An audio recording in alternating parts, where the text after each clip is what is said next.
சாய்ராம், என் அன்பு செல்லமே, என்னுடைய அழகான தங்கமே, மனதுக்குள் 1000 கவலைகளை பூட்டி வைத்துக்கொண்டு வெளியில் ஒன்றுமே தெரியாதது போலவே இருக்கிறாய். உன்னை போலவே சிலர் இங்கு இருக்கிறார்கள். அதே மாதிரி வேறொரு நபர் எல்லா விஷயத்தையும் மனதுக்குள் வைத்துக் கொள்வார்கள். முக்கியமாக சந்தோஷங்களை எப்பொழுதுமே மறைத்து வைத்து கவலைகளை மட்டும் வெளியில் செல்பவர்களும் இருக்கிறார்கள். நீ எப்படி தெரியுமா? சந்தோஷத்தையும் வெளியில் காட்ட மாட்டாய், கஷ்டத்தையும் வெளியில் காட்ட மாட்டாய். நீ எப்பொழுதும் நீயாக மட்டுமே இருப்பாய். உன்னுடைய குணம் வேறு. உன்னை போல நிறைய பேர் உள்ளார்கள். நான் சொன்ன 2வது முறையை போலவும் நிறைய பேர் உள்ளார்கள். அவரவர்கள் குணத்தில் இருக்கிறார்கள். ஆனால் உன்னுடைய குணம்தான் அழகான குணம். நல்லதோ கெட்டதோ அதை நான் வெளியில் சொல்ல மாட்டேன். அப்படி வெளியில் சொன்னால் கண்பட்டுவிடும். இல்லை என்றால் என்னை பரிதாபமாக பார்க்க ஆரம்பிப்பார்கள். அடுத்த முறை எங்காவது பார்த்தால் நன்றாக இருக்கிறாயா என்ற கேள்வியை கேட்பார்கள் என்பதையெல்லாம் உன்னுடைய எண்ணம். ஆம், உண்மைதான்.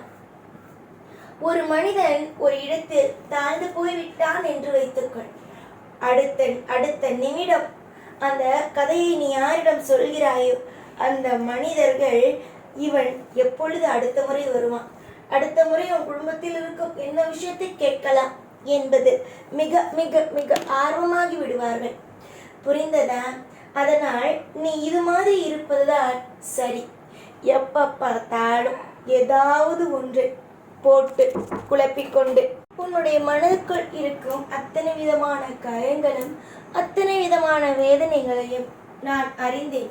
நீ எதையும் வெளியில் காட்டிக்கொள்ளவில்லை என்றாலும் உன்னுடைய வாழ்க்கையில் என்னென்ன நடக்கிறது, எது நடக்கிறது என்பது அனைத்தும் எனக்கு தெரியும். நீ எதையும் போட்டு குழப்பிக்கொள்ளாதே. நிறைய நன்மைகள் நடக்கும் காலத்தில் நீயாக ஒவ்வொன்றையும் போட்டு குழப்பிக்கொண்டு இது நடந்து விடுமோ, அது நடந்து விடுமோ, இப்படிப்பட்ட விஷயம் நடக்குமோ, அப்படிப்பட்ட விஷயம் நடக்குமோ என்று நினைத்து உன்னை நீயே சோகத்தில் ஆழ்த்திக் கொள்ளாதே. நிறைய மாற்றங்களுக்கும் நிறைய விதமான ஏற்றங்களும் உண்டு. தேவைப்படும் நேரத்தில் உனக்காக ஒவ்வொன்றையும் பெற்றுக் கொடுப்பேன். தேவைப்படும் நேரத்தில் ஒவ்வொன்றையும் உனக்காக அற்புதமாக நான் பெற்றுக் கொடுத்து உன்னை ஒரு நிம்மதியாகவே வாழ வைப்பேன். நிம்மதி துளைத்த என்னுடைய பிள்ளைகளுக்கு ஒன்றே ஒன்றுதான் நான் சொல்ல ஆசைப்படுகிறேன். என்னவென்றால், வாழ்க்கையில் நீங்கள் இப்பொழுது நினைப்பது போல அல்ல. மிகப்பெரிய மாற்றமும் மிகப்பெரிய திருப்பமும் உண்டு. நீங்கள் என்னென்னலாம் போட்டு நினைத்து கொண்டு கவலைப்பட்டு கொண்டு இருக்கிறீர்களோ, நீங்கள் எந்தெந்த விஷயத்தில் எல்லாம் உங்களுடைய வாழ்க்கையில் நீங்கள் தனியாக தவித்து நிற்கிறீர்களோ அந்த இடத்தில் எல்லாம் இந்த சாயாகிய நான் உங்களுக்கு துணையாக வந்து காத்து அருள் புரிவேன்.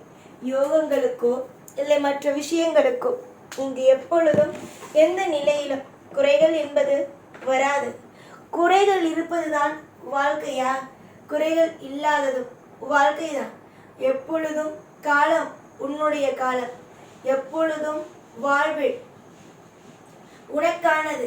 ஒரு நபர் கஷ்டப்படுகிறான் என்றால் அவனுடைய வாழ்வில் எப்பொழுதும் எல்லா நிலையும் கஷ்டத்திலேயே தான் இருக்கும் என்று நினைக்காமல் சந்தோஷத்திலேயே இருக்கும் என்பதை கொஞ்சம் நினைத்து பாருங்கள். நீங்கள் எதை நினைத்தாலும் அது உங்களுடைய வாழ்க்கைக்கு மிகப்பெரிய உதவியாக இருக்கும். நீங்கள் எதை நினைத்து ஒரு காரியத்தை செய்கிறீர்களோ, அதுவும் என் மீது நீங்கள் பாரத்தை போட்டு எந்த விஷயத்தை செய்கிறீர்களோ அந்த விஷயத்தில் மிகப்பெரிய ஒரு பிரம்மாண்டத்தை நீங்கள் பார்ப்பீர்கள். யோசித்து முடிவெடுங்கள். உங்களுடைய வாழ்க்கை உங்களுடைய கையில் தான் உள்ளது. நீங்களாக தெய்வத்தை இத்தனை நாள் வேண்டினோம், தெய்வத்தை இத்தனை நாள் நாம் இப்படி செய்தோம் அப்படி செய்தோம், தெய்வத்திற்கு இத்தனை பூஜைகளை எடுத்தோம், ஆனால் தெய்வம் ஒரு விஷயத்தில் கூட நமக்கு உதவி செய்யவில்லையே என்று நினைக்காமல் நம்முடைய தெய்வம் நமக்காக எல்லா விஷயத்திலேயும் நமக்கு துணையாக இருக்கும் என்று நம்புங்கள். உங்களுடைய வாழ்க்கையில் எல்லாம் நல்லதே நடக்கும். காலம் முழுக்க யோகம், காலம் முழுக்க ஐஸ்வர்யம், காலம் முழுக்க இன்பம். இது மட்டுமே உன்னுடைய வாழ்க்கையில் வந்தடையும். நீ நினைக்கிறாய் கஷ்டத்திலேயே மூழ்குவோம் என்று.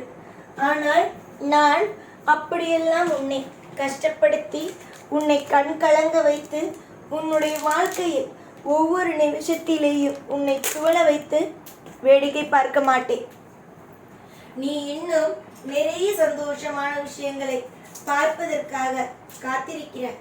இந்த நேரத்தில் மற்ற விஷயத்தை பற்றி நினைக்கலாமா? நினைக்க கூடாது. ஏற்றங்கள் வரும், நிறைய சந்தோஷங்கள் உனக்காக பெருகும். நீ எதிர்பார்த்ததை விட உன்னுடைய வளர்ச்சிகள் ஒவ்வொரு நாளும் ஒவ்வொரு விதமாக மாறும்.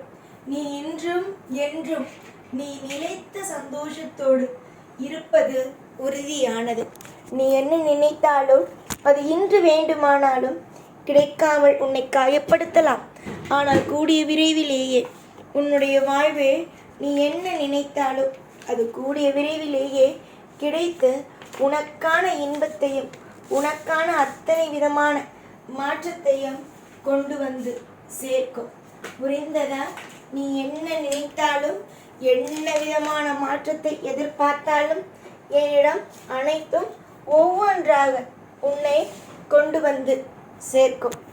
நீ அமைதியாக இரு, எனக்கு அது போதும். நீ எப்படியாவது என் மீது கோபப்படுகிறாய். நான் இது செய்தால் தப்பு, அது செய்தால் தப்பு, இந்த விஷயம் தப்பு, அந்த விஷயம் தப்பு என்று என் மீது நீ அதிகமான பாரத்தை சுமக்கிறாய். ஆனால் நான் அப்படியல்ல. உன்னை ஒவ்வொரு காலகட்டத்திலேயும் உன்னை தூக்கி நிறுத்த வேண்டும். உன்னுடைய வாழ்க்கையில் ஒவ்வொரு விஷயத்திலேயும் ஒவ்வொரு நொடியிலேயும் உன்னை காப்பாற்ற வேண்டும் என்பதுதான் என்னுடைய ஆசை. என்னுடைய ஆசைகள், என்னுடைய அனைத்து விதமான கனவுகளும் நடக்கும். அதே போல உன்னுடைய ஆசைகளும் கனவுகளும் நடக்கும். என்னுடைய ஆசைகள் நீ நன்றாக இருப்பது. இப்பொழுது நடித்து கொண்டிருக்கிறாய் அல்லவா? வெளியில் ஒரு மாதிரி, உள்ளுக்குள் ஒரு மாதிரியும். அது போல இல்லாமல் உன்னுடைய வாழ்க்கையில் சில மாற்றங்கள் வர வேண்டும் என்று நீயும் ஆசைப்படுகிறாய். அதே மாதிரி நானும் உன் வாழ்க்கையில் நிறைய விஷயத்தில் ஆசைப்படுகிறேன். ஆசைப்பட்டால் எல்லாம் கிடைக்கும், நல்லதே நடக்கும். எப்பொழுதும் உன் கூடவே இருப்பேன் இந்த சார். மறக்காதே தங்கமே, ஒரு நாளும் ஒரு பொழுதும் மறக்காதே. நிறைய சந்தோஷத்திற்காக காத்திருக்கும் உன்னுடைய வாழ்க்கையில் இனிமேல் தான் புதிய அத்தியாயமே பிறக்கப் போகிறது. இனிமேல் வரும் நாள் எல்லாம் இனிமையான நாள். எப்பொழுதும் கூடவே இருப்பேன் இந்த சாய்நாள். ஓம் சாய்ராம்.